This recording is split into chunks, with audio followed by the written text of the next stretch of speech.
Welcome to Aspen 94's insights on the latest updates to dashboards, also known as analytics, inside Zoho CRM. I'm Marshall Knapp, and today I'm pleased to share with you how these enhancements can greatly simplify the development, maintenance, and ongoing use of your CRM dashboards. In contrast to component filters that filter individual pieces or components of your dashboard, dashboard filters will apply common filters to all of the components. Zoho CRM supports all of these field types as dashboard filters: user, date, date time, pick list, as well as tags. Let's take a look at how these work using a sales pipeline dashboard in our Zoho CRM. Here we have a variety of components that would ordinarily have their own filters and criteria.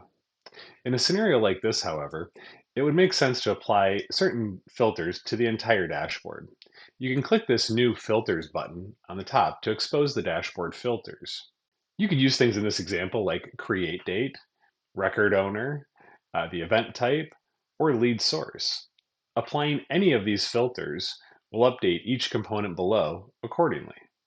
Let's say we wanted to filter for just this week, or only for those of a particular event type. Once you click apply, those filters will apply to all of the various components below. When done, simply clear your filters and click the button again here to hide them. Additionally, Zoho has added the ability to download underlying data to CSV or Excel. For example, we might want to investigate who these new deals are that don't have a lead source. Click on a component to view the underlying data, then you can export to CSV or Excel. These updates to Zoho CRM dashboards and analytics are now available in all Zoho CRM editions on all worldwide data centers. If you have any questions about Zoho CRM dashboard filters or would like help getting access, please reach out to us to schedule a free consultation with one of our experts. Please like and subscribe if you're interested in seeing more videos similar to this. Thank you for watching. We hope you enjoyed our insights.